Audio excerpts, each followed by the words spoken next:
So welcome everybody. As Ola says, my name is Viv Bickham. I'm from Safe Lives and part of the Drive partnership. And my colleague, do you want to introduce yourself, Naomi? Thanks, Viv. Yes, so my name's Naomi. I work for Respect, as Ola said, also part of the Drive partnership, working on the practice team. Okay. We've got a presentation to share with you today, so I'm going to share my screen. And we've also got a case study that we'll be working through later on. What we would ask is that please introduce yourself and put your details in the chat function. We'd love to see where everybody is from. If you have any questions as we go along, again, please put them in the chat. We will be checking in on those as we go through the presentation, and there is a question and answer session towards the end of the session today as well. Ola will be sharing the case study and the questions with you, and we'll give you more detail as we come across to them. So hopefully I can start sharing my screen.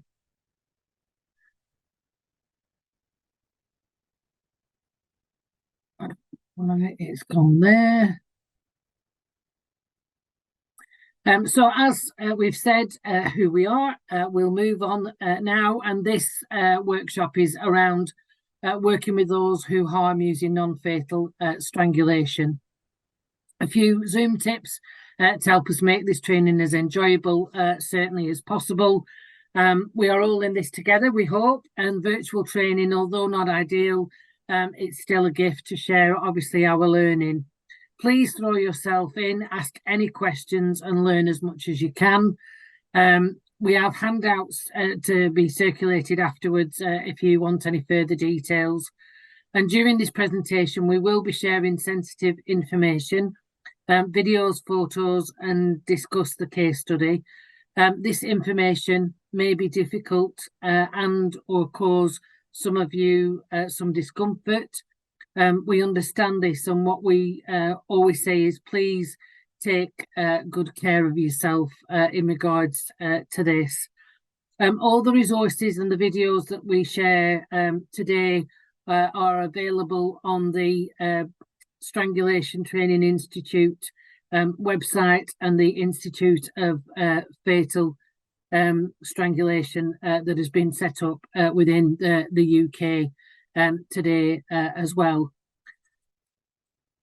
So this slide really gives context really of today's presentation.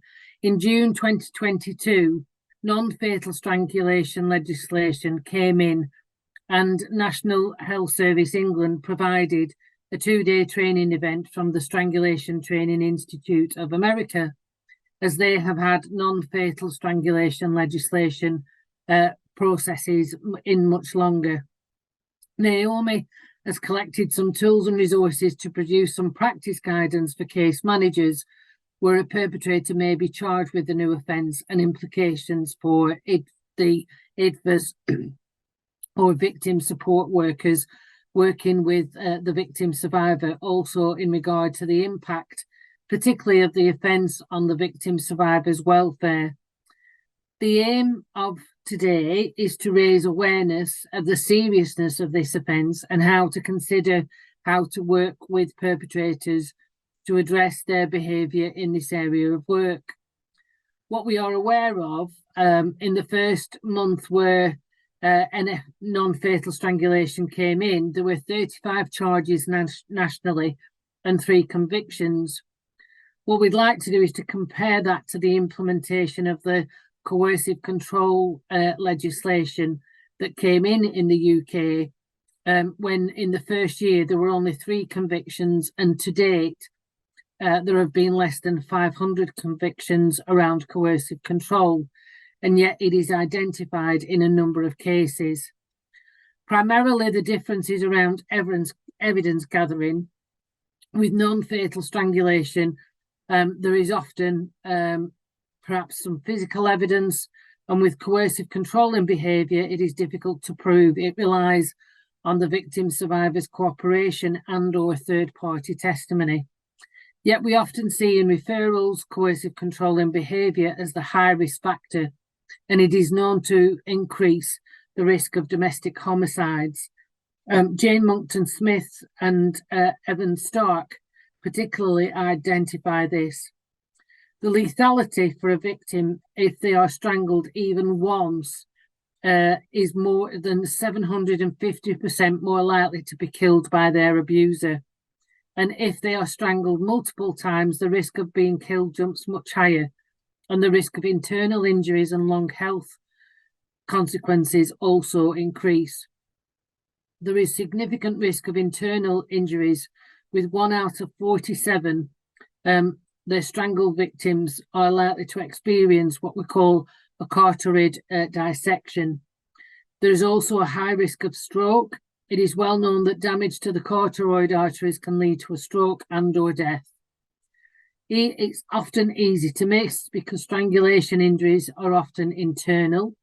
Most strangulation victims may have no external visible injuries or very minor multiple injuries.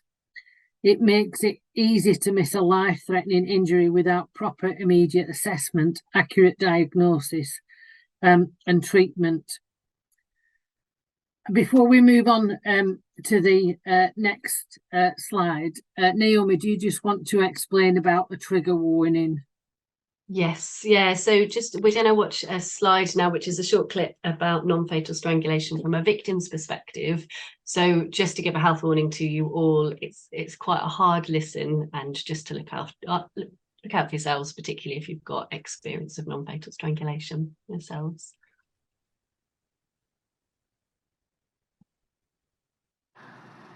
On a very personal note, this has real significance to me. Many of you know that I'm a DV survivor myself in my first marriage. And my abuser, strangulation was one of his abuse methods of choice, shall we say. To this day, I'm grateful that I'm not a man, and so dress wear for me does not include a tie, because I can't even wear a turtleneck. He would kneel on my chest. He would put his hands around my throat. I was fortunate that I never lost consciousness. He would take me just to the brink and let me go. It's been almost 30 years since I left him. And I'm sitting here, my heart rate's 130, and my blood pressure's up. And this was more traumatic than any of the times he hit me, any of the emotional abuse he perpetrated. And every survivor will tell you the same story. The inability to breathe is terrifying. It is fundamentally terrifying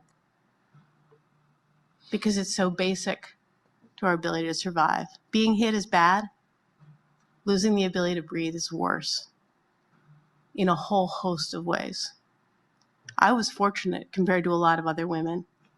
I never lost consciousness, which suggests I probably didn't get brain damage. I made it through medical school, so I probably didn't get too badly damaged in that sense. But 30 years later, despite significant work to get past this trauma, it lives with me every single day of my life. I urge you to understand what those who are subjected to this behavior go through.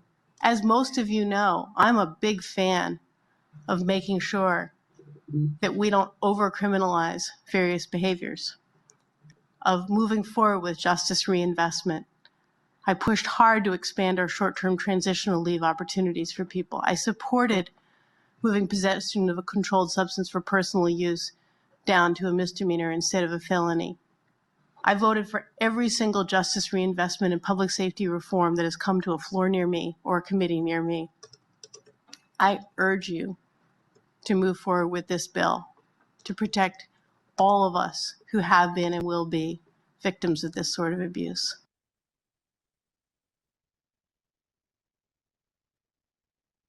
Okay. So I'm sure you agree from that recording, it's really powerful and resonates with those with lived experience in all communities. What really strikes me when listening to it is where she talks about losing the ability to breathe and that being a fundamental of life. So as Viv has already spoken about, in the UK in June 22, new legislation came into force, and this gave prosecutors additional powers to charge violent abusers with non-fatal strangulation and non-fatal suffocation. Prior to this, instance of non-fatal strangulation could be charged as a common assault, which came with very limited sentencing options. So following the new legislation coming into force, the CPS, which is the Crown Prosecution Service, took a sample of non-fatal strangulation cases so that they could see how the law was being used almost 6 months on. The review itself was supported by Bernie Ryan, who's the chief executive of the Institute for Addressing Strangulation. And she spoke about how she welcomed the action taken by the CPS to review these cases after the introduction of the non-fatal strangulation offence, and she committed to working with the CPS and other agencies to raise awareness of the offence, of risks associated with strangulation, and the support available to survivors, which is, you know, really positive to see that kind of wraparound holistic approach to reviewing and reflecting and learning from the impact of the legislation. So what we did see following that review was that in 69% of cases, the victim was the suspect's current partner, and in 13% of the cases, the victim was the suspect's ex-partner. What it also revealed was that in 38% of those cases of non-fatal strangulation, a child was present. Some of those were in the same room, some of them were nearby, but many of them were subject to abuse whilst the offending was taking place.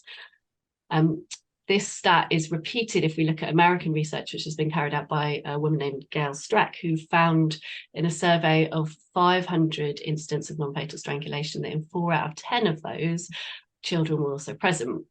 And we'll talk a little bit more about the significance of this later. But then when thinking about and listening to victims' accounts, they regularly talk about feeling as if they're going to die. They talk about falling unconscious, about seeing stars. And as we heard in the video clip, it is absolutely terrifying and can have short, but also very long-term psychological effects, potentially post-traumatic stress disorder as an example. I think the realization that somebody, possibly somebody that you love, has nearly killed you is horrendous and a really difficult thing to kind of resolve and recover from. So one of the victims in this review reported being lifted by her throat for 20 seconds, which is a very long time in this situation. Another was grabbed by the throat and told by the defendant, "I am going to kill you." So Kate Brown, who's the domestic abuse lead for the CPS, said that victims are left fearing for their life in these cases, and we're clear that we take this offending very seriously. She went on to say, to see so many children exposed to this kind of violence, often against their own mum, must have a huge impact on them. This is something that our prosecutors are trained to consider as we're building our case. Again, really positive to see that reflection and perspective within the CPS. So if we move on to the next slide, please, Viv, thank you. So just to talk a bit more now about the dynamic of domestic abuse in the context of non-fatal strangulation. So in the UK, I don't know how common it is in other countries, but this phrase is bandied about quite commonly, saying, "Oh, I could really strangle you, him, her, that person." No harm is meant by these statements, but what it does do is suggest that culturally we don't take the offence of non-fatal strangulation very seriously, and it's almost embedded as a norm within our culture. Yeah, as we've just seen, for many of the victims' survivors, the fear and the trauma are very, very real and very serious. So if we think about the sex games gone wrong defence, which has been used in a number of murder trials, including that of Grace Millane, who was a British backpacker who was murdered in New Zealand. This defence strategy is an example of the ultimate victim blaming. And many defendants in these cases actually report that the victim themselves was the person that initiated the strangulation. And this has been accepted as a legitimate defence in court. So the normalisation and mainstreaming of rough sex in popular culture has provided what a research professor describes as a culturally approved script for perpetrators of violence against women. Rachel Williams, who is the founder of Standing Up Together Against Domestic Abuse, who's pictured in the slide here with her husband, she was a victim of domestic abuse, and she recalls how quite often he would put his hands around her throat, and each time she thought that she was going to die. And in fact, tragically, after an 18-year relationship, he did try and kill her. She was shot and severely injured by him in 2011. He then committed suicide. He killed himself, and sadly did her 16-year-old son, Jack, shortly after the attack. She spent several weeks in hospital and now lives with life-altering injuries, but she campaigns tirelessly to raise awareness around domestic abuse, and undertook a survey around non-fatal strangulation, which was analysed by J. Monckton Smith. So in that survey of nearly 500 people, it was found that 70% of the respondents reported being strangled more than once. Now, this suggests a pattern of behaviour as well as an intent. And the intent is reinforced when we look at the language being used by perpetrators during the assault, which goes along the lines of, I'm going to kill you. So many of them, whilst they're strangling their victims, are saying, I'm going to kill you, and they're threatening to do so. Evan Stark and J. Monckton Smith speak about how non-fatal strangulation is part and parcel of that controlling and coercive behaviour of abusers. It works by instilling that fear of the consequence of non-compliance, and it reinforces to victims their own fragility, making it really clear to them that they're not able to use physical strength to protect themselves. And we also know that this type of offending doesn't happen in isolation.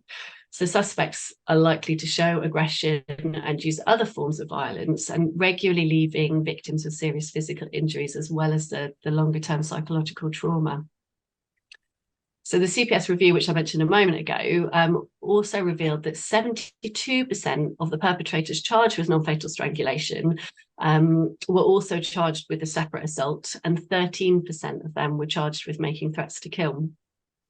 So what we can see is from this is the new legislation coming into place is starting to bring about some change in how we view non-fatal strangulation, and the fact that the CPS are working with partner agencies to ensure that whenever that legal test is met, they're pursuing non-fatal strangulation and suffocation prosecutions, and they are holding violent offenders to account. Next slide, please, Viv. Thank you. So just to give a little bit more context here around the use and the impact of non-fatal strangulation. So as you can see, you only need the pressure of a handshake to strangle somebody. Medical research shows that non-fatal strangulation is the second biggest cause of strokes in women under 40. And strangulation is also the second most common method of killing in female homicides after stabbing. So when we begin to think about why perpetrators might use non-fatal strangulation, we can consider there being a link to trauma and ACEs, which are adverse childhood experiences, in those who perpetrate non-fatal strangulation. So this is linked to the emotional dysregulation and dysfunctional emotional resilience that can follow from a person's own traumatic experiences. So we see these perpetrators being constantly on high alert, with their responses being often unpredictable due to their own unresolved lived experience of trauma.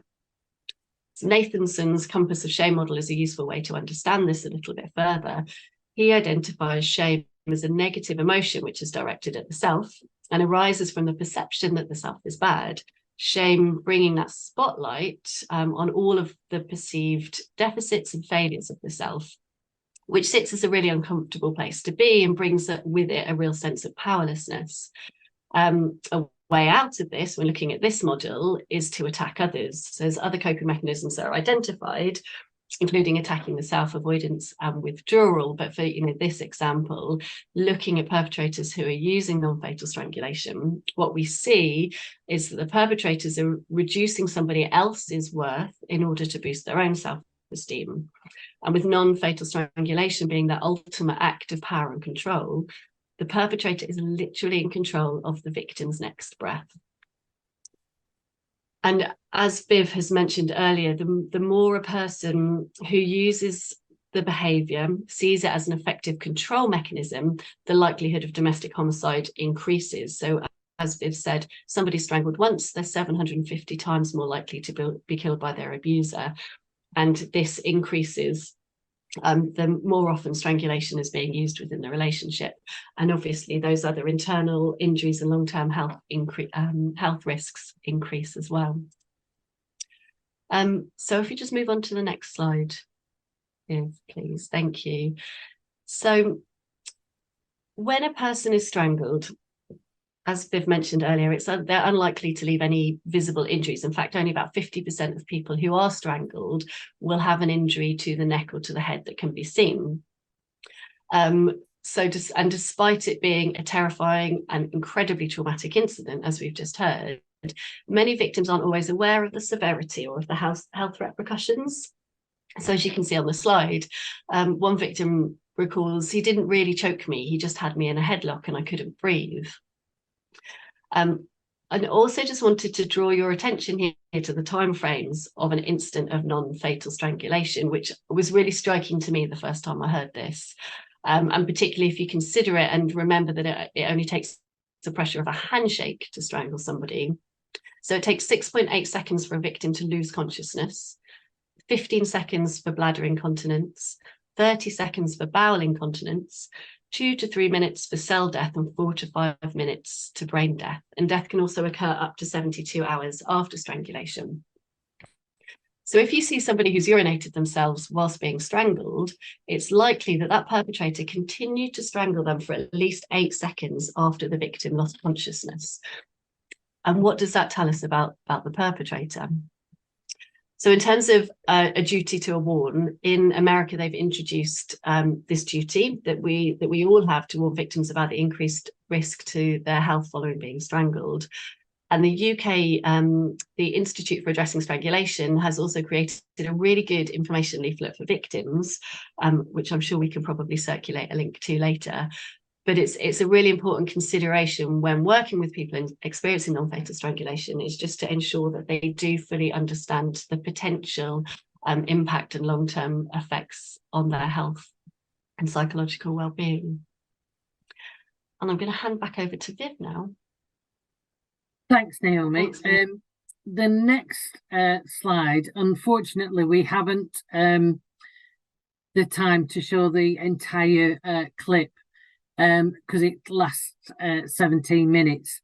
But this is a presentation by Jerry Feynman, who explains in quite detail the 5 myths about non-fatal strangulation. We're just going to see a little bit towards the end where he recaps on what those 5 myths are.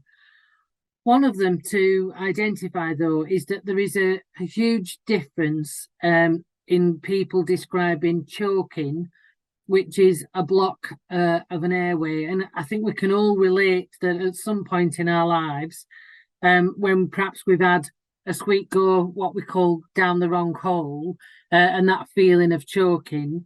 But the difference with strangulation is that there's an external pressure. And again, we're not necessarily seeing the pressure on the veins and the arteries around that. So that's one of the biggest differences. And again, when we're talking to victims and survivors, it's understanding their concept of whether they were choked, so there wasn't any external pressure. So what was blocking their airway, and getting a description of that, to a strangulation where there was external pressure in regards to that. So I'm hoping I can move this along. Seconds. Right.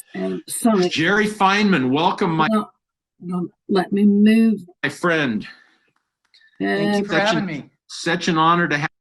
Just hang on 1 second. Can I move?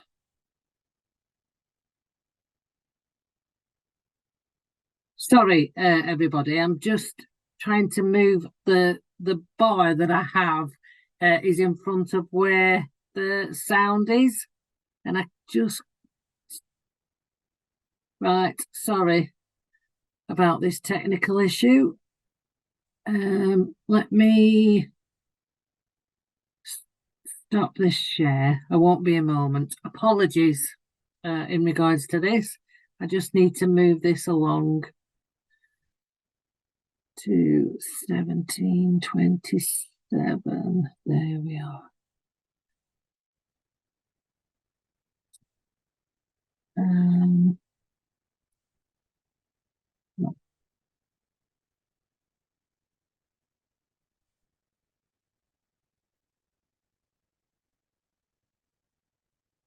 Right.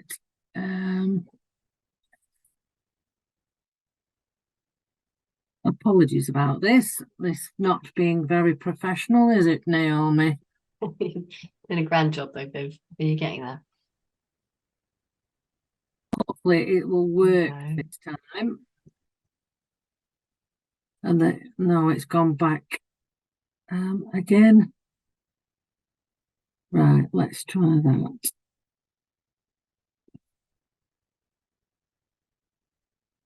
Care that the victim Can you has hear that? something that we can use Yeah. that will help us prove that Okay, strangulation thanks. to the court. Trying to force them into giving us a chronological order will often create inconsistent statements, which will make us or the fact finder think that there is something amiss about the victim's credibility, and that does a disservice to them. So once again, the 5 big myths surrounding strangulation. 1, strangulation and choking are not the same. 2, you can be strangled and have no visible injury. In fact, you can be fatally strangled and have no visible injury. 3, you can be strangled and still breathe. 4, just because other people engage in activity where they strangle each other doesn't make it safe. And 5, your victim can't always recall what happened to them during a strangulation incident. Those are the top 5 myths of strangulation. I hope that that kind of takes everything that we've learned today and puts it in a sequence in which you can remember it and convey it in a convincing fashion to others.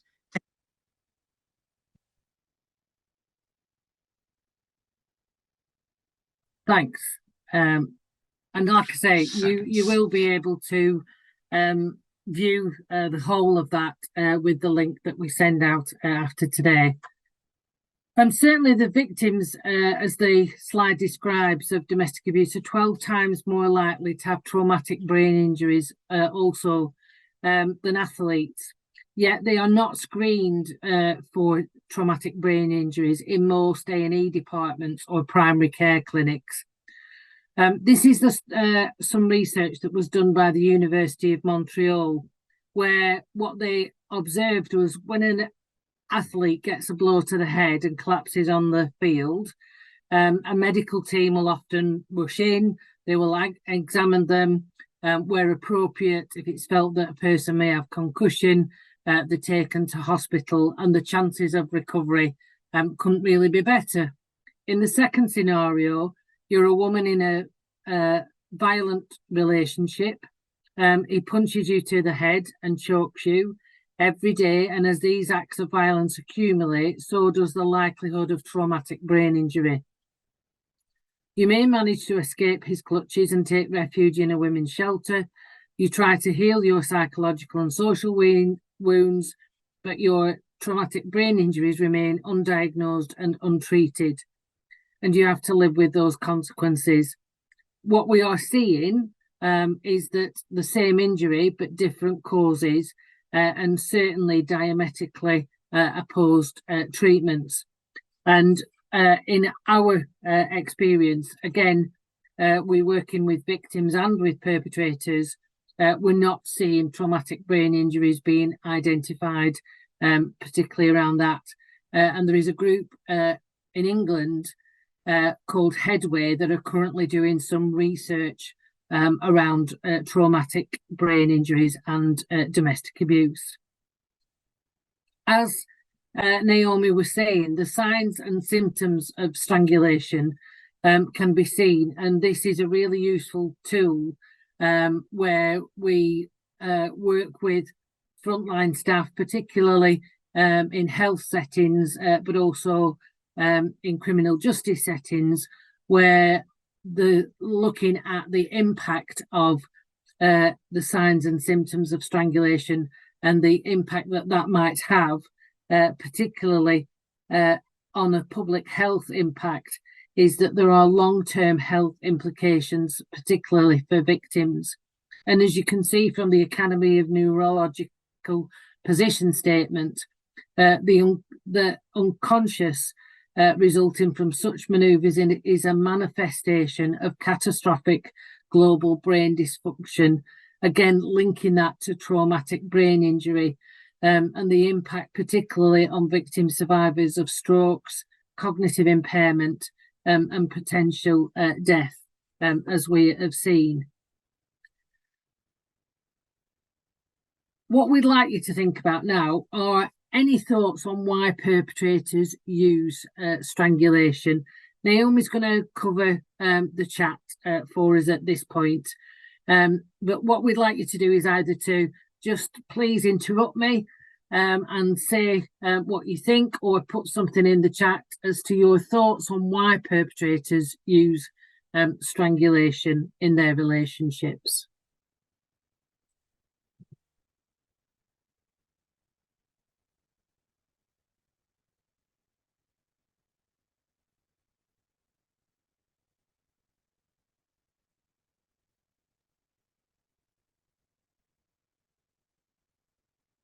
I'm going to read out, we've got some things coming up on the chat. So we've got power and control, power being used as a form of control, power being life and death, sexualization of strangulation, the influence around pornography, maybe because it doesn't require much physical strength.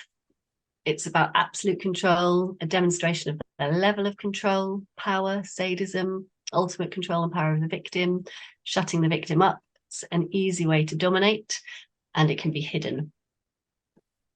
Great, very comprehensive. Thank you for those contributions. Those are really useful. Research into why perpetrators use strangulation has identified that there is often a lack of significant close relationships with caring adults throughout their formative years, that often they have grown up in dysfunctional households. In 4 out of 10 cases, they were present as children witnessing domestic abuse as a victim was being strangled. And you'll recall earlier Naomi was talking about the research that the Crown Prosecution Service was doing and witnessing in regards to domestic abuse in non-fatal strangulation cases. And this number correlates specifically with that again. So again, it's important to be alert around that. Demand by the perpetrator to satisfy their emotional deficit, as Naomi describes, the Thanson's compass of shame. Sometimes it's about their sense of powerlessness, so to regain that, they'll attack other people. And also the victim is unable to reinforce or satisfy that need due to the control that the perpetrator has over them. Individuals often have a history of rejection from primary people, particularly in their lives. And again, we're going to talk about this later on. There is a connection with adverse childhood experiences and rage unregulated in response to trauma that has happened to them in the past. And significantly, one of the things that came out of the research was the message that there are no limits to which they won't go to gain total power and control. Basically, as you've identified in the chat and your responses, they have the control over that person to say whether that person could live or die around that. I'm going to hand you now back to Naomi. Thanks, Viv. So we're going to do the same thing here, but just thinking about the victim's perception of strangulation, which we've touched on a little bit. But just, yeah, once again, either shout out or put some comments in the chat, but what do you think victims talk about as being their perpetrators' reason to use strangulation, and what motivates that behaviour?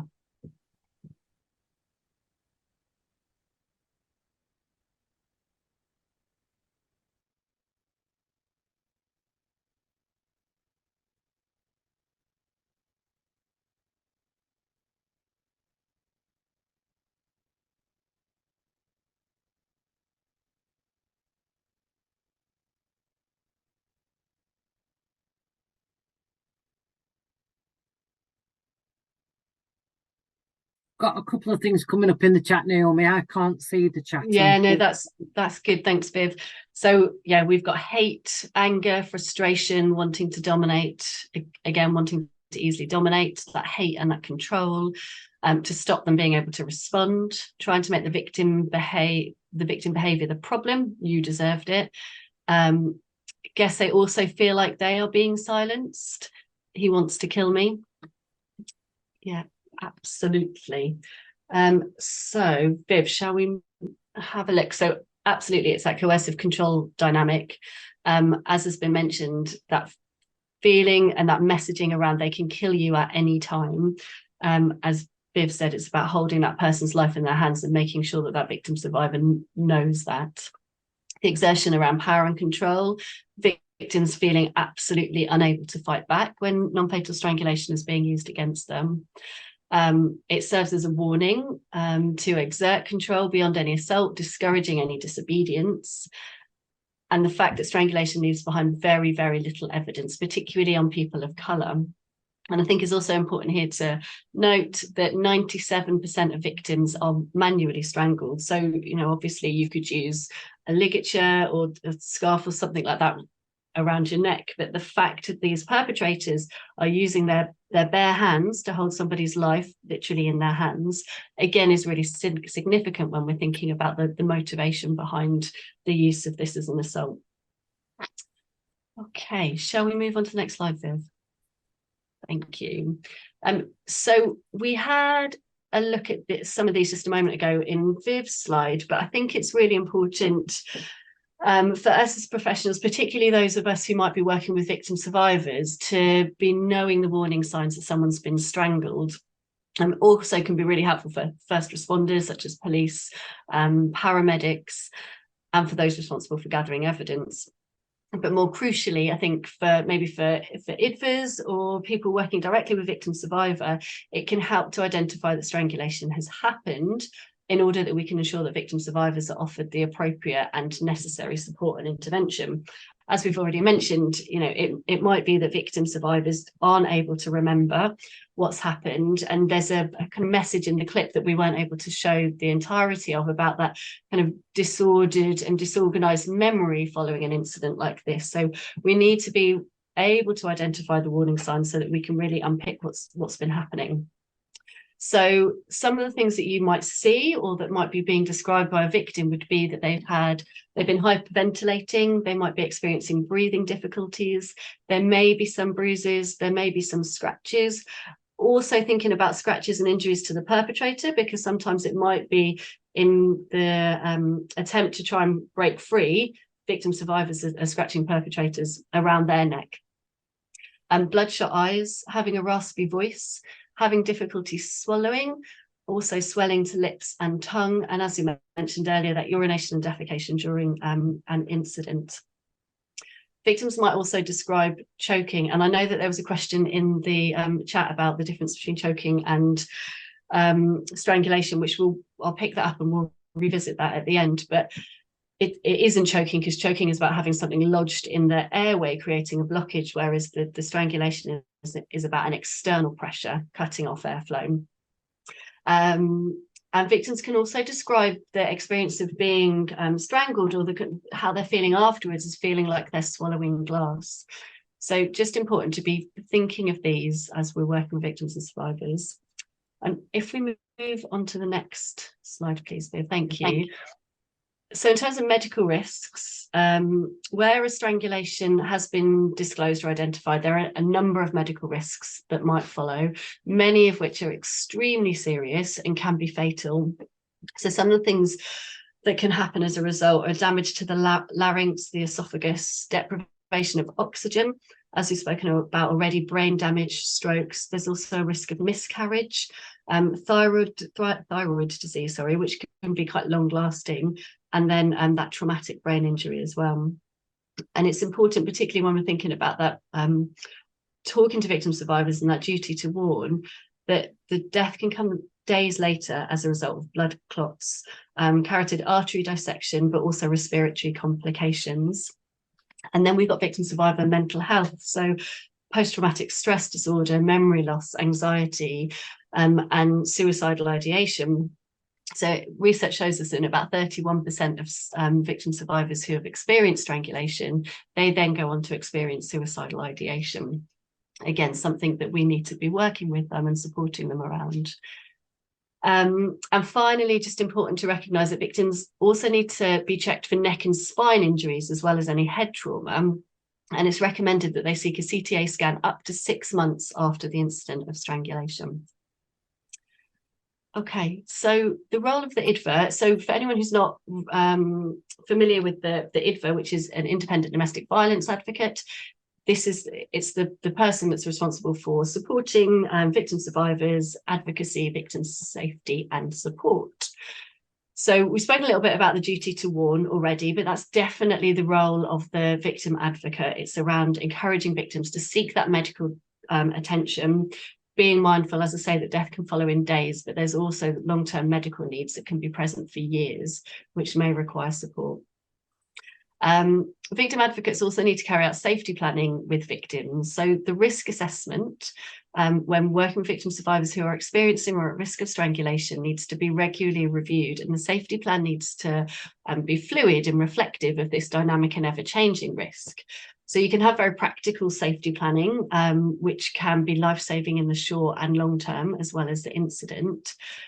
So the Institute of Strangulation recommend that victim survivors who are at risk of or experiencing this as part of a domestic abusive relationship really educate themselves on the seriousness of strangulation and take seriously any threat to strangle, choke or suffocate. And this also includes if it's being used or suggested during sex, whether that's, you know, as part of a kind of play or presented in a way that's safe and consensual or not.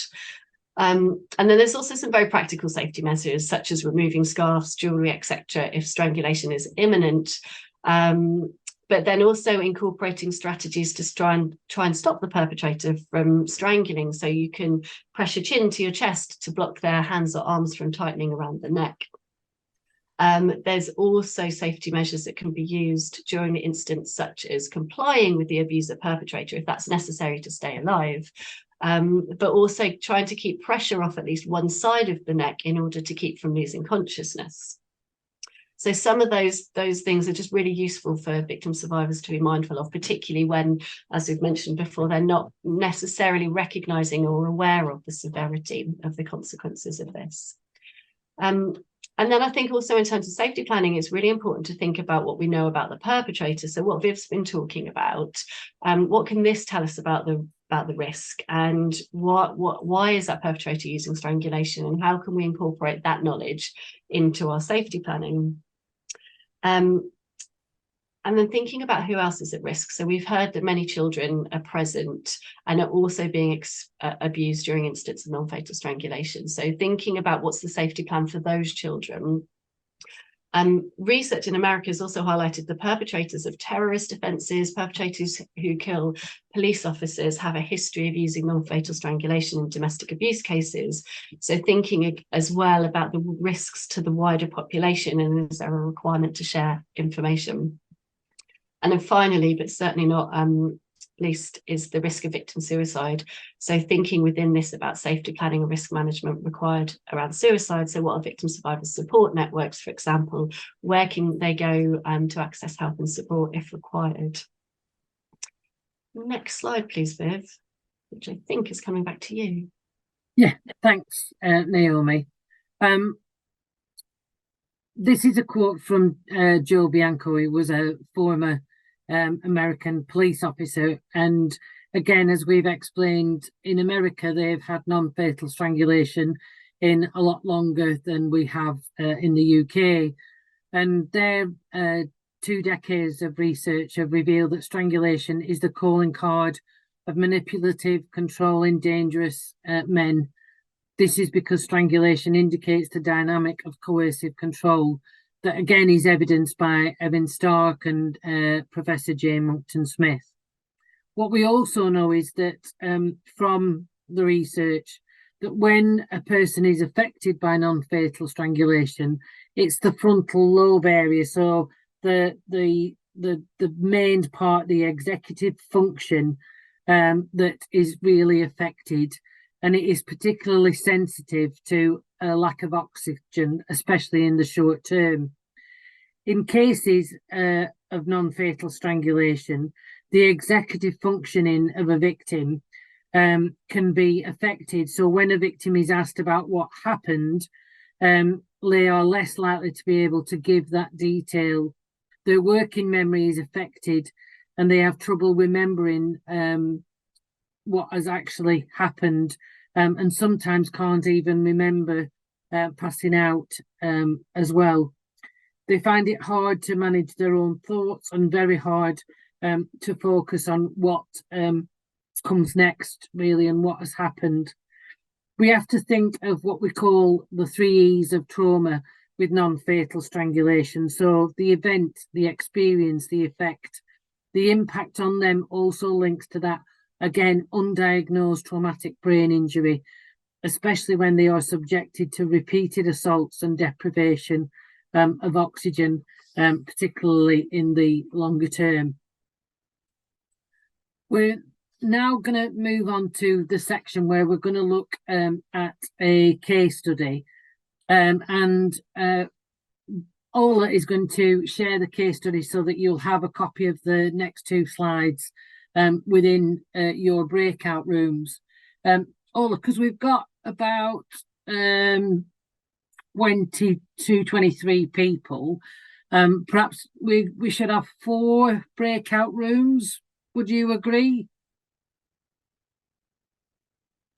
Sure, we can do 4, no problem. Yeah. So in regards to the case study, as I say, you will get a copy of the 2 slides. I am going to show this is the case study that we'd like you to read through. If people want to take a snapshot of the slide, if that's easier for them to manage, then obviously that is something that you can do, and it's easier just to go through. We're going to split you into 4 groups. So one group will look at questions from a victim's perspective, and one group are going to look at the perspective from a perpetrator's perspective in relation to this particular case. As you can see, there is a long history of both physical and non-fatal strangulation. There's been a huge history of coercive control, again, particularly around this. And recently, Rocky, or is also known as Rick, recently bought a venomous spider that he has told Melanie that if she doesn't behave, basically, he can make it look like she's died from a freak death in regards to that. Social care are to carry out an investigation regarding child protection concerns around safeguarding, whether Melanie has the capacity to safeguard her children. And in the recent incident in June, Melanie rang the police after her estranged husband had returned to the property to collect some belongings after they'd separated. An argument has then occurred over maintenance money due, and during the argument, Rocky became physical and pinned Melanie against the wall in the kitchen. She doesn't remember, however, when she came round, but she did she had urinated herself, but does not remember this. Her daughter Kirsty rang police saying her mummy was asleep and she couldn't wake her, and that her daddy had put her to sleep, but he had left the scene now. On police arrival, Melanie is very distressed and confused. Paramedics suggest she needs an MRI scan to determine if there is any damage from the restriction to her airways, and suggests a possible traumatic brain injury. Photos of Melanie's injuries to her neck and bruising on her arms are taken. Body-worn footage shows the disarray in the kitchen and the area where Melanie urinated. It's important to note as well that sometimes when we see injuries to the neck, it's where the victim has tried to get any restraint away from the throat. So again, what they might find is scratches that aren't necessarily from Rocky, and that actually they were made by the victim, but that's a case of trying to get obviously the hands of the abuser away from them.